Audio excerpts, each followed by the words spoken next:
Hello students, class of achievers में आपका स्वागत है। और आज हम सोल्व करेंगे, देखिए ये थ्योरम, मिड पॉइंट थ्योरम, काफ़ी इम्पोर्टेंट है ये। देखिए इसमें जो स्टेटमेंट है वो ये है कि भाई हमें एक ट्राइंगल दे रखा है, जैसे यहाँ पे दे रखा है ए बी सी ट्राइंगल है हमारे पास। तो इसमें अगर इसकी देखिए, जैसे ये साइड है ए बी और ए सी साइड है, तो ए बी साइड का जो मिड पॉइंट है वो डी है, ये वाला पॉइंट। और वैसे ही जो ये ए सी साइड है ये वाली, इसका मिड पॉइंट है ई। अब देखिए क्वेश्चन की जो स्टेटमेंट है वो ये है कि भाई अगर मिड पॉइंट में से, मतलब डी और ई में से एक लाइन अगर हम पास करते हैं, तो ये डी ई लाइन जो होगी, ये जो थर्ड साइड जो कि इसकी बी सी है, एक तो पहले बात इसके पैरेलल होगी, और दूसरी बात है ये वाली डी ई लाइन जो है आधी होगी बी सी के। तो यहाँ पे हमने यही लिखा है कि हमें प्रूव क्या करना है। देखो गिवन में तो आ जाएगा, ट्राइंगल ए बी सी में दे रखा है, डी और ई इसके मिड पॉइंट है।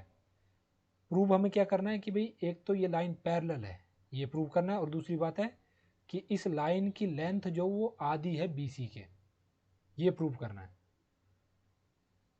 इसके लिए हमें कंस्ट्रक्शन करनी पड़ेगी। डी ई को हमने थोड़ा आगे बढ़ा दिया पॉइंट ई तक, और इस तरह से कि भाई यहाँ पे ये जो डी ई जो है वो ई एफ के बराबर है, तो जितनी इसकी लेंथ है उतनी लेंथ है यहाँ पे भी। और फिर एफ सी को हमने ज्वाइन कर दिया, तो एक ट्राइंगल देखिए यहाँ पे बन जाएगा। अब यहाँ आती है देखिए प्रूफ की बारी। तो ट्राइंगल ए ई डी, इस ट्राइंगल में और सी ई एफ को हम कॉन्ग्रुएंट प्रूव करेंगे।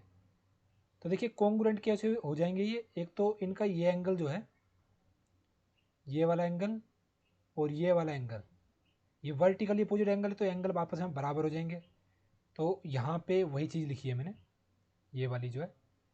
दूसरा कि ए ई बराबर हो जाएगा सी ई के, तो ए ई बराबर हो जाएगा सी ई के, क्योंकि ई जो है मिड पॉइंट है ए सी लाइन का, तो ए ई सी ई के बराबर हो जाएगा। और डी ई ई एफ के बराबर बाय कंस्ट्रक्शन, हमने खुद कंस्ट्रक्ट करा था कि डी ई ई एफ के बराबर है। तो इसलिए साइड एंगल साइड क्राइटेरिया से ये दोनों ट्राइंगल जो कोंग्रुएंट हो गए, जो कि ये रहा यहाँ पे, ठीक है। तो ये कोंग्रुएंट हो गए, पहली चीज़ खत्म। अब कोंग्रुएंट हो जाएंगे तो ए डी जो है सी एफ के बराबर हो जाएगी by C P C T criteria से, ठीक है। तो उसी तरह से एंगल ए डी ई भी बराबर हो जाएगा एंगल सी एफ ई के, क्योंकि कॉन्ग्रुएंट ट्राइंगल है, तो कॉन्ग्रुएंट ट्राइंगल के कॉन्ग्रुएंट मतलब उनके कोरस्पोंडिंग साइड्स और एंगल जो भी बराबर होते हैं, तो ये वाली स्टेटमेंट भी होगी। फर्स्ट इक्वेशन हमने इसको सेकंड इक्वेशन मान लिया, फर्स्ट तो मान लिया कि ए डी बराबर है सी एफ के। अब डी जो मिड पॉइंट है ए बी लाइन का, जो कि मैंने आपको बताया, तो डी मिड पॉइंट है इसका, तो इसलिए बोलता है कि ए डी बराबर हो जाएगा डी बी के, तो ये वाली लाइन इसके बराबर हो जाएगी क्योंकि डी मिड पॉइंट है। और डी बी जो है बराबर हो जाएगा सी एफ के, तो डी बी सी एफ के बराबर क्यों हुआ, क्योंकि भाई ये लाइन जो है ये पूरी पैरेलल लाइन है। तो पैरेलल लाइन के बीच में ये दोनों लाइनें जो हैं, इनकी लेंथ जो है आपस में बराबर होगी। और यहाँ से भी ए डी भी बराबर है सी एफ के, और ए डी भी बी डी के बराबर, तो ए डी सी एफ के बराबर और ए डी बी डी के भी बराबर हो जाएगा, तो सी एफ भी बी डी के बराबर हो जाएगा। तो यहाँ से भी हो जाएगा, क्योंकि ये दोनों लाइनें अगर बराबर लेंथ की हैं, तो इनके एंड पॉइंट से भी अगर लाइनों को अगर हम जोड़ते हैं तो वो उनकी लेंथ भी बराबर होती है। या यहाँ से हमारे इक्वेशन में निकल रहा है कि ए डी सी एफ के बराबर और ए डी बी डी के बराबर भी है, तो यहाँ से सी एफ बी डी के बराबर होगा। थर्ड इक्वेशन हो गई। और उसी तरह से एंगल ए डी ई बराबर हो जाएगा सी एफ ई के, ए डी ई एंगल है, मतलब ये वाला एंगल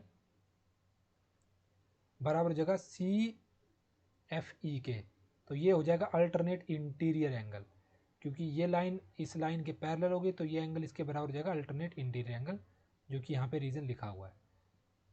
तो इससे निकला कि भी ए डी पैरेलल हो जाएगी लाइन सी एफ के, और बी डी भी पैरेलल हो जाएगी सी एफ के।